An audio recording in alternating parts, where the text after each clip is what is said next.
आखिर कैसे एक हिंदू देश अचानक से पूरा का पूरा मुस्लिम बन गया, आज जानेंगे इंडोनेशिया के अचानक से मुस्लिम बनने की कहानी। एक ऐसा लड़का जो नॉर्थ कोरिया से भागने में सफल रहा, आगे जो हुआ जानकर आप हैरान हो जाएंगे। और क्या होगा अगर धरती के सभी इंसान अचानक से मंगल ग्रह पर चले जाएं? ताजमहल की सबसे पहली सेल्फी किसने ली थी और कैसे बिना एक भी नट बोल्ट के कोलकाता का हावड़ा ब्रिज ऐसे ही रुका हुआ है? धरती पर पड़ रही है दरार, कभी भी हो सकती है 8वें महाद्वीप का जन्म। क्या है पूरा मामला, जानने के लिए बने रहिए वीडियो के एंड तक। नंबर 1, आज के समय में सबसे ज्यादा मुस्लिमों की आबादी वाला देश इंडोनेशिया है, जहां पर 88% लोग मुस्लिम हैं। पर 14वीं शताब्दी में ऐसा नहीं था और इंडोनेशिया के ज्यादातर लोग हिंदू और बौद्ध धर्म को मानते थे। पर आखिर ऐसा क्या हो गया कि अचानक से इंडोनेशिया के लोग हिंदू से मुस्लिम हो गए? दरअसल इसके पीछे का कारण भी भारत ही है। भारत में इस्लाम का आगमन 8वीं शताब्दी में हुआ। 14वीं शताब्दी में भारतीय मुस्लिम व्यापारी इंडोनेशिया में जाकर व्यापार करने लगे और इसी तरह वहाँ पर इस्लाम धर्म भी फैलना शुरू हो गया। धीरे धीरे इंडोनेशिया के लोगों को इस्लाम धर्म अच्छा लगने लगा और काफी लोग मुस्लिम बनते चले गए। इंडोनेशिया के हिंदू और बौद्ध धर्म के लोग इस्लाम की पवित्रता को देखकर इंप्रेस हो गए और धीरे धीरे इंडोनेशिया में मुस्लिम की संख्या बढ़ती चली गई और आज इंडोनेशिया में लगभग 88% लोग मुस्लिम हैं। नंबर 2, नॉर्थ कोरिया, जिसको धरती का नर्क भी कहा जाता है और यहाँ के रहने वाले लोग किम जोंग उन से बहुत ही ज्यादा परेशान है। किम जोंग उन छोटी सी गलती करने पर लोगों को बहुत ही बुरी तरीके से टॉर्चर करवाता है। पर क्या होगा अगर कोई नॉर्थ कोरिया से भागने में सफल रहे? दरअसल ऐसा ही हुआ था कुछ समय पहले, जब ओह चोंग सॉन्ग नामक लड़का वहाँ से भाग निकला। उसने नॉर्थ कोरिया के ट्रैफिक का नियम तोड़ा और नॉर्थ कोरिया में ट्रैफिक के नियम तोड़ना जुर्म माना जाता है। बस इतने से काम के लिए उसको फांसी की सजा मिलने ही वाली थी, पर वो अपने पिताजी की गाड़ी लेकर बॉर्डर पर चला गया। जब वो बॉर्डर पार कर रहा था तो उसको सोल्जर्स ने देख लिया और काफी गोलियां उसके जिस्म में उतार दी, लेकिन फिर भी वो बॉर्डर पार करने में सफल रहा। नंबर 3, आप लोगों ने अभी तक केवल 7 महासागरों के बारे में सुना होगा, पर अब 7 नहीं बल्कि 8 महासागर होने वाले हैं। जी हाँ, अफ्रीका के इथोपियन डिजर्ट में एक नए महासागर का जन्म हो रहा है। दरअसल यहाँ पर 2005 से एक बहुत ही बड़ी दरार बन गई थी और ये दरार 2005 से लगातार अब तक बढ़ती जा रही है और ये दरार 10 दिन में इतनी ज्यादा हो गई है कि कुछ ही सालों के बाद अफ्रीका भी एक महाद्वीप बन जाएगा। एक महासागर को बनने में करोड़ों साल लग जाते हैं, लेकिन अफ्रीका में कुछ अलग ही हो रहा है और वैज्ञानिकों का मानना है कि अफ्रीकन प्लेट, अरेबियन प्लेट और सोमाली प्लेट ये एक दूसरे से बहुत जल्द अलग हो जाएंगे और इसी के चलते हैं अफ्रीका भी एक नया महाद्वीप बन जाएगा। और ऐसा होने में ज्यादा समय नहीं लगेगा क्योंकि यहाँ पर बहुत ही तेजी से गहरी दरारें पड़ती आ रही है। नंबर 4, एलॉन मस्क, जो कई सालों से लोगों को मार्स पर भेजना चाहते हैं, वो ऐसा जल्द से जल्द करेंगे। चलिए मानते हैं अगर हम धरती के सभी लोग मार्स पर चले जाएं और पूरी धरती खाली हो जाए तो धरती पर क्या होगा, आज हम आपको इसी के बारे में बताएंगे। दरअसल जब पूरी धरती खाली हो जाएगी तो धरती पर बहुत सारे फायदे होंगे और कुछ नुकसान भी,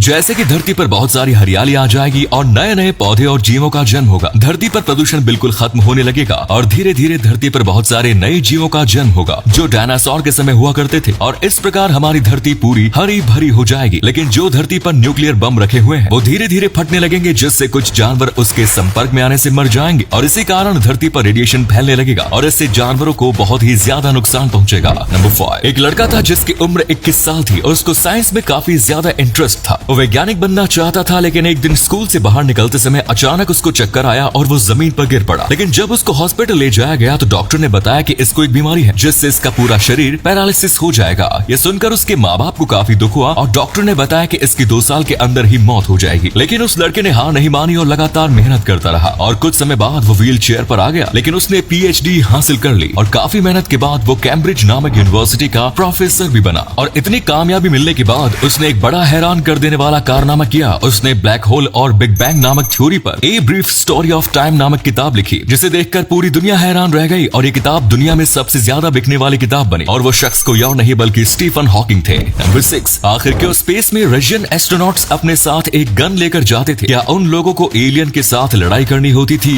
या तो फिर कोई ऐसी वजह जिससे उन लोगों को स्पेस में गन का इस्तेमाल करना पड़ता था? इसीलिए आज हम आपको इसी के बारे में बताएंगे। दरअसल रशियन एस्ट्रोनॉट अपने साथ गन इसलिए ले जाते थे कि जब भी वो स्पेस से नीचे की ओर लौटे, अगर उनकी लैंडिंग साइबेरिया के घने जंगलों में हुई तो उनको बहुत ही ज्यादा नुकसान हो सकता था, क्योंकि साइबेरिया में बहुत ही खतरनाक जंगली जानवर पाए जाते हैं और अगर उन्हें उस समय पर रेस्क्यू नहीं किया गया तो वो जंगली जानवरों का शिकार हो सकते थे। इसीलिए वो अपने साथ एक गन रखते थे। इस गन का इस्तेमाल सिग्नल भेजने के लिए भी किया जाता था और ये गन एक खास तरीके की होती थी। इस गन का इस्तेमाल 1986 से 2007 तक किया गया, जो रशियन एस्ट्रोनॉट्स ने किया था।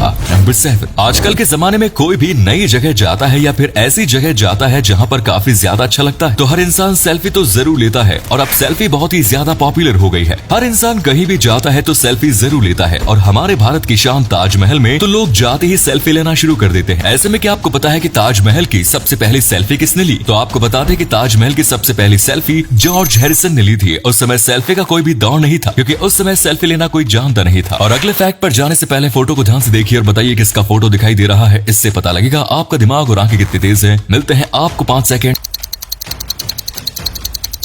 नंबर 8, कोलकाता का हावड़ा ब्रिज। इसका नाम तो आप लोगों ने सुना होगा, जो इसकी सारी चर्चा दुनिया में है, क्योंकि ये ब्रिज बहुत ही मजबूत है और इसके ब्रिज को बने 80 साल से भी ज्यादा हो गए, पर ये ऐसे ही टिका हुआ है। और हैरानी की बात तो यह है कि इस ब्रिज में एक भी पिलर नहीं है और फिर भी ये टिका हुआ है। पर जिस ब्रिज में पिलर नहीं होते वो ज्यादा दिन तक नहीं चल पाते और गिर जाते हैं, लेकिन इसमें तो एक भी पिलर नहीं है। फिर आखिर ये क्यों नहीं गिरा, चलिए जानते हैं। दरअसल ये जब ये ब्रिज बनाया जा रहा था तो इसमें पिलर लगने वाले थे, लेकिन गवर्नमेंट ने कहा कि इस ब्रिज को बनाना है तो इसमें पिलर मत लगाओ, क्योंकि इसके नीचे से जाने वाले शिप रुक जाएगी। और कहा कि अगर पिलर नहीं लगे होंगे तो इसके नीचे से बड़ी शिप आसानी से निकल जाएगी, और इसी कारण इसमें पिलर नहीं लगाए गए। और बात करें इसकी मजबूती की तो इसमें बढ़िया स्टील और उस समय के सबसे बढ़िया इंजीनियर बुलाए गए थे, और इसी कारण ये आज तक टिका हुआ है। धन्यवाद।